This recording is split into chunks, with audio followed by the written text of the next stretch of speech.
নমস্কার বন্ধুরা, এই মুহূর্তে সবচেয়ে বড় খবর অবশেষে অফিসিয়ালভাবে রাজ্য সরকার থেকে জানিয়ে দেওয়া হলো কৃষক বন্ধু খরিফ মরশুমের টাকা কবে দেওয়া হবে। তো এই সম্বন্ধে কি আপডেট আছে আমরা জানবো। তার সঙ্গে সঙ্গে এই কৃষক বন্ধু প্রকল্পের টাকা কোন কোন কৃষকরা পাবেন, কোন কোন কৃষকরা পাবেন না, কবে দেওয়া হবে, বিস্তারিত কি আপডেট আছে রাজ্য সরকার থেকে বিস্তারিত আমরা জেনে নেব আজকের এই ভিডিওতে। তবে তার আগে আপনি যে ভিডিওটি দেখতে পাচ্ছেন তার নিচের দিকে লাল রঙের সাবস্ক্রাইব বাটনে ক্লিক করে পাশের ঘন্টাটিকে বাজিয়ে অল নোটিফিকেশন অপশনটিকে সিলেক্ট করে দেবেন। ভিডিওটি ইনফরমেটিভ হয়ে থাকলে বা ভালো লেগে থাকলে একটি লাইক করবেন, অনেক অনেক শেয়ার করে দেবেন। সেই সঙ্গে আপনার স্ট্যাটাসে কি লেখা আছে এবং আপনি কোন জেলা থেকে এই ভিডিওটি দেখছেন অবশ্যই সেই জেলার নাম ভিডিও কমেন্টে জানিয়ে দেবেন। তো বন্ধুরা, কি আপডেট আছে আপডেটটি জেনে নেব।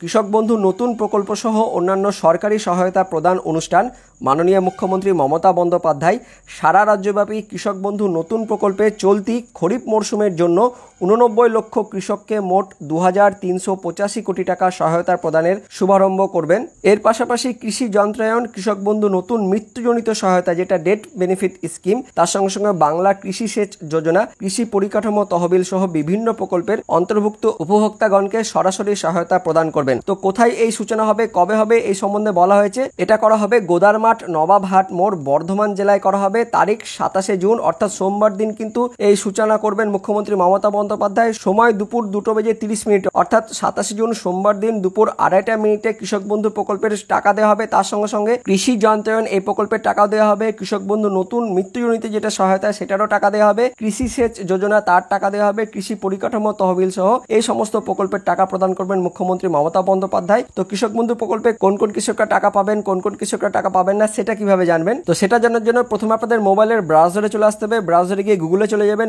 গুগলে গিয়ে লিখবেন কৃষকবন্ধু.net, এটা লিখে সার্চ করবেন। সার্চ করলে প্রথম যে লিঙ্কটা আসবে তার উপরে ক্লিক করবেন। এর উপরে ক্লিক করলে অফিসিয়াল ওয়েবসাইট খুলে যাবে। অফিসিয়াল ওয়েবসাইটের লিঙ্ক দেখতে পাচ্ছেন কৃষকবন্ধু.net। এই লিঙ্কটি ভিডিওর ডেসক্রিপশন বক্সে দিয়ে থাকবে, আপনারা সেখানে ক্লিক করলে সরাসরি কিন্তু এই অফিসিয়াল ওয়েবসাইটে চলে আসতে পারবেন। এখানে আসার পর নিচের দিকে স্ক্রল করবেন, 2 নম্বর যে অপশনটা রয়েছে নথিভুক্ত কৃষকের তথ্য, এর উপরে ক্লিক করবেন। এর উপরে ক্লিক করলে আরো একটা নতুন পেজ খুলবে, কৃষক বন্ধু সার্চ ভোটার কার্ড। তো এখানে কৃষকের ভোটার কার্ডের নম্বরটা দিয়ে সার্চের উপরে ক্লিক করতে হবে। তো সার্চের উপরে ক্লিক করার সময় আপনাদের তার আগে আই অ্যাম নট রোবটের উপরে ক্লিক করতে হবে। এখানে ক্লিক করলে অনেক সময় বিভিন্ন ছবি দেয়, সেই ছবিগুলো সিলেক্ট করতে হবে। তো সরাসরি আপনাদের আমি একটা দেখাবো। তো আমরা ভোটার কার্ডের নম্বরটা লিখে দিয়েছি। এবার আমরা আই অ্যাম নট রোবটের উপরে ক্লিক করব। দেখুন এখানে ক্লিক করলে অটোমেটিক্যালি এখানে রাইট চিহ্নটা চলে এলো। অনেক সময় এখানে বিভিন্ন ছবি আসে, তো সেই ছবিগুলো আপনাদের সিলেক্ট করতে হবে। তারপরে আপনাদের সার্চের উপরে ক্লিক করতে হবে। তো আমরা সার্চের উপরে ক্লিক করছি। তো দেখুন আপনাদের কিন্তু এরকম স্ট্যাটাস চলে আসবে। এখানে কৃষকের নাম দেখতে পারবেন, তার জেলার নাম, ব্লকের নাম, তার গ্রাম পঞ্চায়েতের নাম এবং তার জমির পরিমাণ কিন্তু এখানে লেখা থাকবে। তো যারা কৃষক বন্ধু প্রকল্পে নতুন আবেদন করেছেন তাদের স্ট্যাটাসের ঘরে অ্যাপ্রুভ থাকলেও ট্রানজাকশন স্ট্যাটাসের ঘরে অনেকের ফাঁকা রয়েছে।